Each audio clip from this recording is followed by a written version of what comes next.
আসসালামু আলাইকুম। সপ্তম শ্রেণীর শিক্ষার্থীদের জন্য এখন আমি যেটা শেখাবো সেটা হচ্ছে একটা ভগ্নাংশের বর্গমূল নির্ণয় করবেন কিভাবে। যেমন ৬৬ 9/৬৬ এটা একটা ভগ্নাংশ, এটা বর্গমূল আমরা কিভাবে নির্ণয় করব। প্রথমে আমরা কি করব, খুবই সহজ। এটা আপনারা দেখবেন এই এই জাতীয় প্রশ্নগুলোতে হর এবং লব, এটা হচ্ছে হর এবং এটা হচ্ছে লব। ভগ্নাংশের নিচে যেটা থাকে সেটা হর, উপরে যেটা থাকে সেটাকে বলে লব। এখন আপনারা দেখবেন যে হর এবং লব দুইটাই পূর্ণবর্গ সংখ্যা হবে। ৬৪ এর বর্গমূল কত? ৮। ৯ বর্গমূল কত? ৩। তারপর এখানে ভাগ করে ফেলবেন এগুলোকে। ৩ 2 গুণে ৬, বিয়োগ দিলে ২, ৩ সমস্ত 3/2। এই সংখ্যাটা নিচে চলে আসবে আর এই সংখ্যাটা যে উপরে বসবে 2 সমস্ত 3/2, সেটা হচ্ছে 9/৬৬ এর বর্গমূল।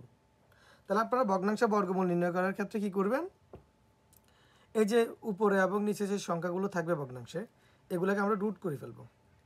এটা আপনার ক্যালকুলেটারে সাহায্য করতে পারেন চাইলে। এই যে ক্যালকুলেটার নিয়ে এখানে এই রুট, এটার নাম হচ্ছে রুট। রুট মানে হচ্ছে রুট অফ স্কোয়ার আর কি বলে এটাকে, বর্গমূল। এই রুটটা দিয়ে আপনি কি করবেন, ৬৬ লিখে সমান চিহ্ন দিলেই চলে আসবে বর্গমূল ৮। আবার যদি আমরা এই যে রুট দিয়ে ৯ দিই, সেক্ষেত্রে আমার বর্গমূলটা চলে আসবে। এটা আপনার ক্যালকুলেটারের সাহায্য এই এই অঙ্কগুলো আপনারা করতে পারবেন। এখন আপনাদেরকে শেখাবো যে পূর্ণ বর্গ সংখ্যা ৯, হর এবং লব এরকম ভগ্নাংশের বর্গমূল কিভাবে নির্ণয় করবেন। একটু খেয়াল করেন।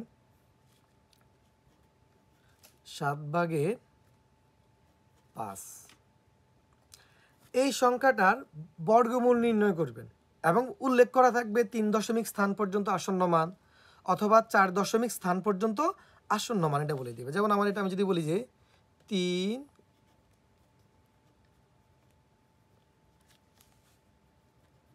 3 দশমিক স্থান পর্যন্ত এটা আসন্ন মান নির্ণয় করতে, সেক্ষেত্রে আপনি কি করবেন, এখানে খেয়াল করেন এই ভগ্নাংশের লব কত? 57। এই 57 কি পূর্ণবর্গ সংখ্যা? 57 আসলে পূর্ণবর্গ সংখ্যা না। আবার হর হচ্ছে 5, 5ও পূর্ণবর্গ সংখ্যা না। সেক্ষেত্রে আমরা যে কাজটা করব, 57 লিখলাম, 5ও লিখলাম।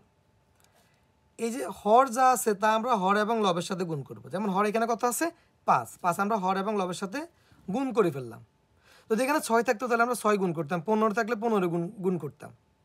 অর্থাৎ হরে যে সংখ্যাটা থাকবে ওই সংখ্যার ওই একই সংখ্যা দ্বারা হর এবং লবের সাথে আমরা সেই সংখ্যাটা গুণ করে দেব। আমরা জানি যে কোনো ভগ্নাংশের হর এবং লবের সাথে শূন্য ব্যতীত যে কোনো সংখ্যা দ্বারা গুণ করলে যে গুণফল পাওয়া যায় সেটাকে বলে তার সমতুল ভগ্নাংশ। অর্থাৎ সেক্ষেত্রে সেই ভগ্নাংশের মানে কোনো পরিবর্তন হয় না। এখন আমরা এখানে একটা রুট ব্যবহার করব। 5 এ 5 গুণ করলে কত হয়? 25। আর যদি আমরা 57 সাথে 5 গুণ করি, 5 7 35 5 হাতের কত? 3, 5 5 25 3 28। এখানে রুট ব্যবহার করলাম। এখন দেখেন এই 25কে রুট করলে কত হবে? 5। আর 285, অর্থাৎ এই রুটটা হরের সাথে হবে লবের সাথে। এখন 25কে যদি আমরা রুট করি বা 25-এর বর্গমূল, রুট মানে বর্গমূল নির্ণয় করা আর কি। এবার যদি রুট থাকে তাহলে বুঝবেন যে ওই সংখ্যাটার বর্গমূল নির্ণয় করতে বলছে। এখন 25কে রুট করলে হবে 5, 285-কে রুট করলে কত? আমরা একটু ক্যালকুলেটরের সাহায্যে বের করে ফেলবো এই জাতীয় অঙ্কগুলো। 16.88। যেহেতু আমার 3 দশমিক স্থান পর্যন্ত লিখতে বলছে, আমরা 4 দশমিকের পরে 4 অঙ্ক নিব। তাহলে কত লিখবে এখানে? 16.8819। তারপর আসেন, এখন আমরা কি করলাম এখানে, এই কাজটা আপনাদেরকে আমি আবার বুঝিয়ে দিচ্ছি। 25-এর বর্গমূল 5, 285-এর বর্গমূল যখন বের করলাম তখন আমার কি আসলো? 16.8819। আরও সংখ্যা আছে, সেক্ষেত্রে আমরা যেহেতু 3 দশমিক বলছি, আমরা দশমিক পরে 4 অঙ্ক পর্যন্ত নিব। এখন যে কাজটা করবো সেটা হচ্ছে 5 দ্বারা এই সংখ্যাগুলোকে আমরা ভাগ দিই, এই ভাগফলটা এখানে লিখব। তো আমরা আবার ভাগ দিই, এটা 16.8819 ভাগ 5। ভাগফল কত আসছে? 3.374 6 3 8। এখন এই যে দেখুন আমাকে বলছে 3 দশমিক নেওয়ার জন্য। দশমিকের পরে যে অঙ্কটা সেটা কি 5 থেকে বড় না? যদি 5 থেকে বড় হয় সেক্ষেত্রে আমরা যেটা লিখব, আমরা তার আগের যে অঙ্কটা তার সাথে 1 যোগ করে দিব। এই যে এখানে 8 থাকার কারণে আমরা 1 2 3 4 5 সরি আমরা 5টা অঙ্ক নিয়ে ফেলছি। সেক্ষেত্রে আমরা কি করব, 8টা বাদ দিলাম, এটা বাদ। তাহলে আমরা এখানে যদি 4 দশমিক পর্যন্ত নিই সেক্ষেত্রে আমার এখানে 3-এর সাথে 1 যোগ হবে। আবার যদি আমরা 3 দশমিক পর্যন্ত নিই সেক্ষেত্রে আমার এই যে সরি